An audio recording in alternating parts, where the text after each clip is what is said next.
I'd like to talk about one of my favorite plants for shade or part shade, which are heucheras. 20 years ago, heuchera made a big splash in the gardening world. It was called Palace Purple and had lovely purple foliage, and it was sold everywhere, and people planted it, and especially in the southeastern United States, people didn't have that great luck with it. The reason being that there are a lot of different species of heuchera, and that particular one is off of a northwestern U.S. species. And as anybody who lives in Tennessee knows, Seattle and Nashville or Memphis or Knoxville or Chattanooga, completely different climates. That heuchera doesn't do terribly well here. However, there are heucheras that do great here. There are two species that are native to our area, and heucheras that are bred using those species really perform well. If it's got hairy, big kind of mapley leaves, it's got villosa in it. That tells you it's heat tolerant. This variety looks a whole lot like villosa itself. This is called Bronze Beauty. Big leaves, makes a big clump, blooms a little later, white blossoms. And look for that hairiness on the leaf and the mapley kind of a shape. And you'll see that as we go back to this one, which is called Mocha. Smaller leaf, darker in color, beautiful sort of plum reverse on this. Heuchera often have beautiful undersides to the leaves as well. This has a lot of villosa breeding in it. You can tell by the fuzziness of the leaf. Very, very heat tolerant. Next to it is an even darker leaf. This one is called Binoche, with these very jaggedy, serrated leaves. Really handsome plant, very dramatic, particularly when you put it next to this one in front of it. Look at that color. That's just electric, which is a good word to use because the name of this variety is electric lime. Once again, it's got these hairy leaves. And the great thing about this variety, there are a number of chartreuse heuchera, if you will. There's citronelle and pistache. This one has, I'm trying to leave a few, this old leaf right here is left over from last year. These plants don't die back to the ground, by the way. They make a little rosette that lives over the winter, and frequently they change color. This has faded, but these veins were brilliant red all winter on the green. It's really changes and looks awesome in the winter, and then the new growth comes out and it stays this great hot color all summer long. Really lights up a shady spot, a color like that. And next to it, this is another great plant, super heat tolerant. 2010, we had a record-setting heat wave here and drought in Middle Tennessee anyway, and this plant came through like a champ. This is called Southern Comfort, named after it's kind of colored like bourbon or whiskey, and I guess maybe that is why, but you can see beautiful reverse to the leaf, kind of a warm, almost peachy tone to that a little bit. When the sun hits this, it almost glows. It's really, really beautiful. The next group have some villosa blood in them too, but they seem to be largely based on the other species that grows well here, which is Americana. And this is that species. This is a selection of it called Dale's strain. It's got these very beautiful dark veins, and as the leaves age, they develop silver patches on them. It's really beautiful. Very vigorous, grows really well, super heat tolerant, grows in the woods of Tennessee, Alabama, Georgia. I mean, obviously the Southeast, it likes a lot. And you can see that same sort of patterning and such in this plant. This is called Berry Smoothie. This fabulous, bright purpley red, once again, this super reverse, but you can see the veination, the leaf pattern, the veins making that lovely pattern. And this stays really brilliant, almost raspberry color all winter. It's quite distinctive. And for a complete change of pace, this one's called Caramel, well named.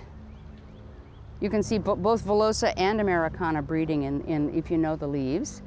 Another great one, this one's coming into full bloom here, is Mahogany. This well named, this truly is a mahogany color with this brilliant reddish purple leaf back. This blooms very vigorously, and it'll bloom off and on all summer with these little white spires of blooms. This is a great plant that seemed to be completely unfazed by the heat last year, as was this, and this may be my very favorite one so far. This one's called Sugar Plum, and it's got these plummy, silvery leaves with great veins. This delightful little cloud of bloom over the top, it does that all summer. pretty much off and on. This plant came through the heat like a champ, and usually when they look this good, they don't do that. This individual is a little small, but that's because we've sold so many. That's all that's left here to show you.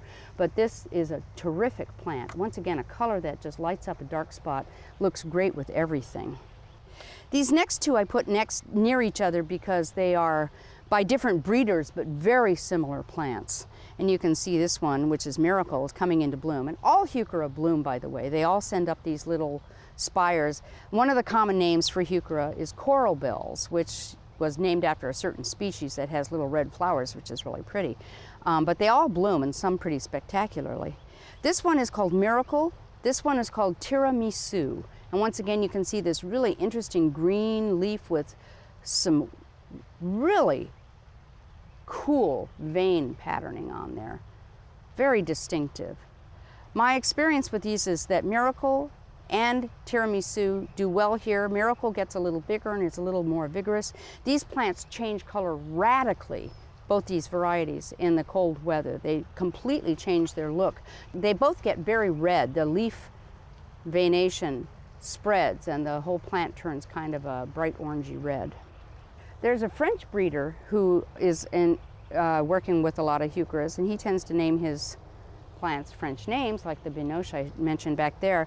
He's also into wine, so this one is called Beaujolais, well named because of the wine-colored leaves.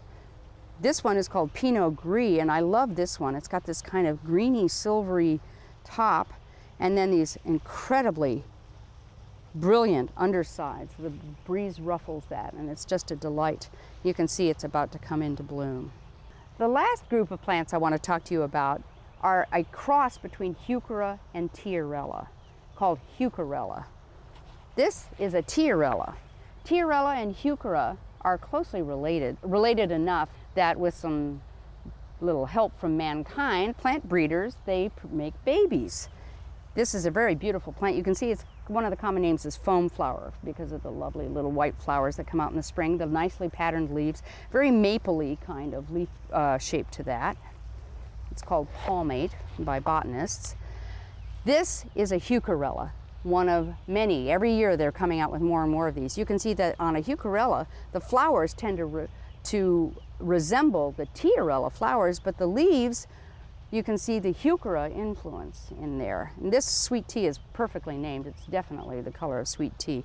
Super heat resistance in this plant.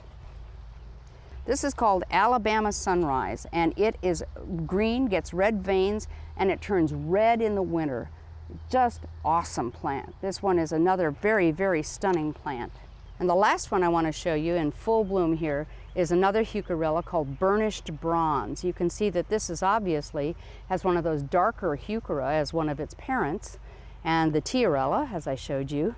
Look at the bloom on this, and it just blooms nonstop. This thing just looks great. One great thing about Heucherellas is that they have the long blooming characteristics of Heucheras. So they get these beautiful little blooms, but unlike Tiarella, which blooms for maybe 3-4 weeks and then it's done for the year, these bloom on and on and on. I want to talk a little bit about how to grow these plants. They like shade to part shade. If they take part shade, if they get any sun, make it morning sun. Afternoon sun is too much.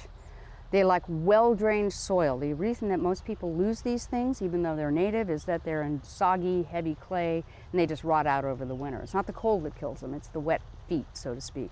So moist, well-drained soil, part shade.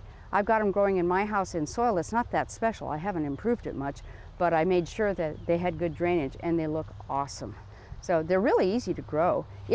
As they get older, they have a crown and they develop what's called a neck. You'll see it, sometimes they get a little ugly. This little naked stem will develop. All you have to do is dig it up and bury it deep so that's flush with the ground again. That's how you refurbish a Heuchera in the ground, in your garden.